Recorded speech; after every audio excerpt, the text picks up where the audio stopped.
How's it going, guys? I'm Aaron from PhoneDog.com, and with LTE on AT&T come a bunch of new devices that can take advantage of the technology. I've got two of those in my hand right now because it's LTE time on AT&T, and you know what we do in Phone Dog land? We do dogfight videos to see which one is the best. One of those is the Samsung Galaxy Note. Now this bad boy just came out on AT&T and it's packing a 1.5 gigahertz dual-core Snapdragon processor, an 8-megapixel camera, a 5.3-inch display, so you can call it a tablet phone, a phablet, whatever you want to call it, but it's a big device on AT&T, and it's available now for $299.99 in two colors. Then you have the HTC Vivid, one of AT&T's launch 4G devices, and it's packing a 1.2 gigahertz dual-core processor, a big display, 8-megapixel camera, and more. Which one's the best one to get? Should you go with the conventional device or the tablet phone? We're going to find out in the dogfight, but first, some love to Best Buy Mobile for hooking us up with phones like this for use in our One Paw Bandit giveaway game on the site. When you walk into Best Buy Mobile to get either of these devices,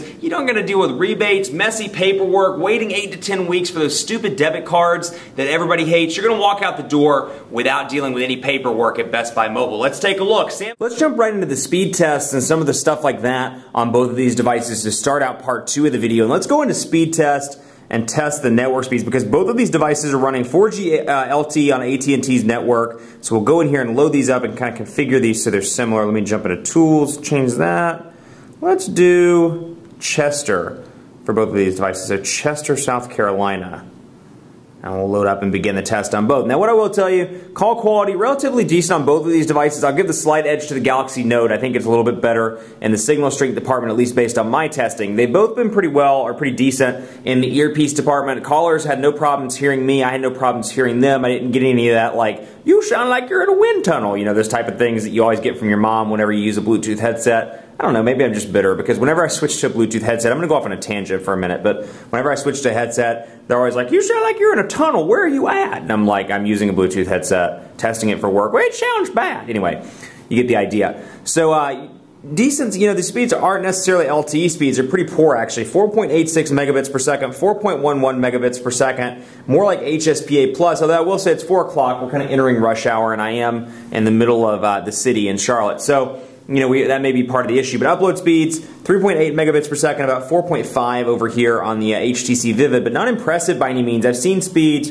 in the city, and this is probably because of network congestion, but I rarely see speeds above like 8 or 9 megabits per second. I will say when I take these to a little outlying area called Concord, North Carolina, just over the border of Mecklenburg County, I get crazy speeds, like 32 to 35 megabits per second. So it's got to be some sort of city network thing. It's my hope that AT&T works to expand their coverage, at least their LTE coverage and their speeds in the actual city, as opposed to, I mean, it's great that you can pick up 4G LTE where the cows are, but I really like to see it at some point in the office building, you know, get like these nice fast speeds. But obviously that's going to be worse and worse as the network gets saturated with users, which their LTE is still relatively new. I think it's available in 28 markets as of the shooting of this video. So let's load up Quadrant Standard on both of these devices and take a look, and you can see Quadrant Standard's been updated. If you haven't watched a video recently, they have updated it to support dual-core processors, so that's always a perk, and you're going to see it load up on both of these devices unless I get a force close. So we're going to start this back up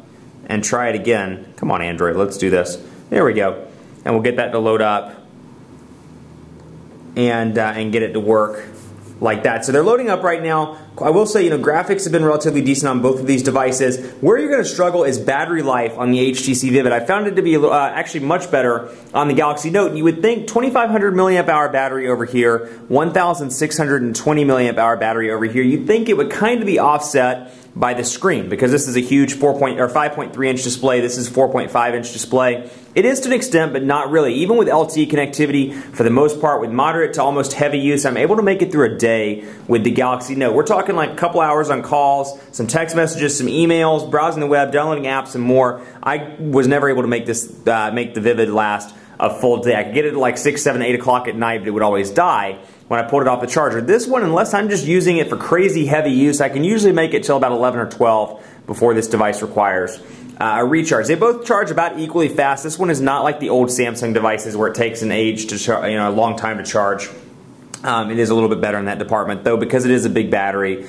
It's not going to be as wild in comparison to, say, the Skyrocket, which does charge a little bit faster with its 1,850 milliamp hour battery. So that's something to keep in mind. So battery life's relatively decent. I don't know what's taking so long over here, but 2,823 over on the Galaxy Note. 2,823 over on the Galaxy Note. Still loading up on the Vivid, but still relatively impressive. Faster according to this than the Samsung Galaxy Tab, the Galaxy Nexus, and the Nexus S.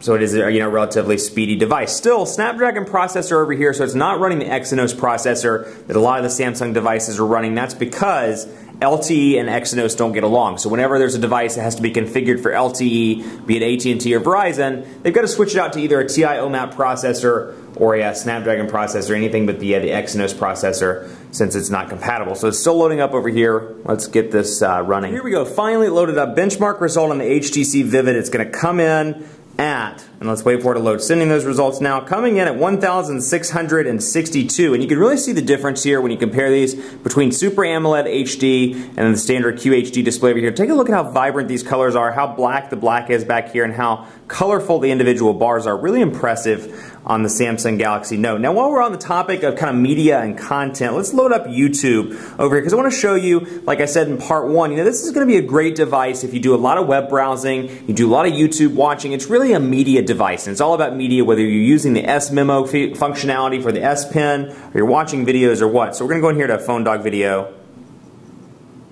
Phone Dog, and we'll go to the Galaxy Note unboxing, for example, and load it up so you can see what it looks like on a 4.5 inch display. So you've got 4.5 inches over here, you've got 5.3 over here, and I'm going to pause that so I'm not talking to you twice, and you can take a look at some of my music in here, which this is just stuff I've collected over the years. So we'll do, let's say, how about Michael McDonald? That's a real good one.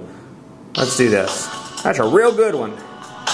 So they're loaded up here. I won't play the music, but you can see the album art. You can see the ability to easily change song. And I used to get my iTunes music over. There are a lot of options. Perhaps you're coming from iOS and you're like, I'm an iTunes person. There are a couple of different options for you. You can, of course, use Google Music, which comes pre-installed on these devices. You can download, actually on this one, but not on this one if I remember right. But you can download Google Music and use that. You can use what I use, Double Twist, and I use AirSync as a backup so I can wirelessly sync my music. So there are a lot of different options, so don't let that deter you. I still think, when it comes to an ecosystem, if you use a Mac and you use iTunes, iOS is going to be a great ecosystem for you just for the flawless transition of information when it comes to music or playlists or more. That said, there are some options on Android, so you don't have to worry about losing your music or not being able to get it over. It may require a few additional steps, but you can still get it over. So Michael McDonald over here, you got your 5.1 button up there. You got some shortcut buttons here. And when I play it, I can actually, let's do this for example, and go back and you can see it shows up in the notifications bar. So when you're traveling, you can easily access your shortcuts, and of course I can scroll back and forth through the song, and I've got some different options as well. So overall, really easy to use, and a nice functionality. Of course, you can set up playlists as well in Samsung's built-in media player here as well. Do folders, and then you have artists, albums, and of course you can access all pretty quickly and pretty easily. So nice to have. And of course you can do that on this device as well. Double Twist is what I use, but then I have the music coming into the music player on the actual Galaxy Notes music player application. So you can see, we'll load up YouTube so you take a look at the difference. We'll load up Phone Dog here. I can't see this. Let me pull this away here so we can, no, I don't want to turn that on. Go to Phone Dog. And we'll load up the same video so you can kind of get an idea of the screen difference. Again, going to be a really great device if you're watching YouTube. Still a big display over here, but it really doesn't come in. Guys, I'm Aaron from PhoneDog.com, and we have the international version of the Samsung Galaxy. Talking to you 3 times. 3 errands. Oh, that's scary. Pause. There we go. Pause. And so you can see the difference on both of these devices. There's just a lot more area to watch media on the Galaxy Note. So if you're looking for a smaller device that's pocketable, that's a little bit more conventional, the Vivid I think will be the better device for you. If you're looking for something for great media content, you're okay with it being a little bit larger in the hand, kind of getting those looks when you hold it up to your ear, because it is a big device with a 5.3-inch display, the Galaxy Note will be a decent device for you as well. So let's take a look at one more thing. I'm going to show you the phone application on both of these devices. We'll load up phone, and HTC does it kind of interestingly with the fact that they combine your contacts and your missed calls. So let's dial 611, for example, call AT&T's customer service and say, "What up?" And then we'll hang up. And so you can see missed call or a received call or dial call, whatever it is, pops up right there. Well, it pops up right in the midst of all of your contacts as well. That to me is a little bit confusing. I don't care for that personally, but you do have that functionality there. And of course, I can easily get rid of the number pad, and I have a shortcut to visual voicemail over there. A little bit different over here. You've got a standard look and feel, and I can dial 611 and then access 611, and that's what it looks like there. And again, sorry for pulling this away so many times. I just have my personal numbers on here. I don't think the PR people would like it very much if I gave their numbers on camera, but still, island keys here, easy to type on with a big display.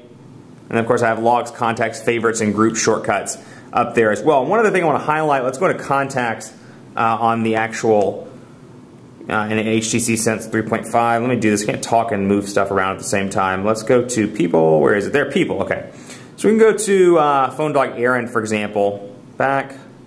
Phone Dog Aaron, for example, because I want to show you HTC's done a killer job with this. You've got your picture shortcut, the name, mobile messaging, and then of course some different stuff, group, the organization that person works for. But this is what I really like. Let's say I talk to Phone Dog Aaron on a regular basis. Let's say I talk to myself. I'm not going to pretend like I don't talk to myself. Everybody talks to themselves. But you can see here, messages, mail, updates and events, gallery, call history, and more. So I can easily pop over, see the last time I called myself. I can see the last time I messaged myself. I can see any emails that aren't Gmail as long as they're in the email application itself. I can do updates and events and more. So you've got a nice little personalized contact interface system here as opposed to a TouchWiz, which while it's still very fluid and very good, I like the ability to come over here and quickly be like, hey, John Doe, when was the last time I messaged him? When was the last time I had a phone call with him or missed his phone call or whatever it is, because maybe I don't want to talk to John Doe. So when did I miss his call last? I've got that shortcut over there and it's nice and easy to use. So very functional there, very fluid, but it's a tough call because they're both very different in terms of the form factor. They both have LTE, they both have some killer features, but it's going to depend on what's most important to you. And I say that in all the Dogfight videos, but really particularly in this one because it's a big device. Use it for 14 days, see what you think, take advantage of that return policy. But it's a big phone. This one's a little bit more conventional. That said, this thing has some killer features. Super AMOLED HD display, 8 megapixel camera, which is pretty awesome. Let's do a quick camera test here while we're loading that up to see, while I'm getting ready to tell you the winner of the Dogfight. We'll do a camera test. 8 megapixels on both of these devices. But again, larger display over here. And you can see, let's go ahead and bring up some pictures. Actually, let's do Galaxy Nexus back here so you can see, even zoomed in, I get a nice clear image with Verizon 4G LTE. Talking about Verizon in an AT&T video, that's like blasphemy. But you can see the texturized battery door. Then over here, a picture of a salad I had for lunch. We'll zoom that in and let it focus. So you can see Greek salad, decent picture quality as well, really vivid thanks to that Super AMOLED HD display. So you get some nice editing options on both of these devices. We're going to load that or pull that back out and you can see settings, and I can come over here and easily access settings as well, ISO, white balance, and more. So obviously one winner can be declared in the Dogfight. The winner is the Samsung Galaxy Note because when it comes to features, it offers the best all around. It's got a fast 1.5 gigahertz dual-core processor. It's got a big display, but not only is it big, it's a 5.3-inch Super AMOLED HD display, and it's HD at 1280 by 800 pixels. So, I mean, just incredibly impressive display. Check this thing out in store because it really is vivid, and you really see the color differences, particularly when you're comparing the same picture side by side. You can really see the vividness of the colors. So there's the 8 megapixel camera, there's a big 2500 milliamp hour battery that's very impressive as well. And it's available for a little bit more money. It's $299, but you still get some awesome functionality like the S-Memo application, which I'll pull away and show you as well.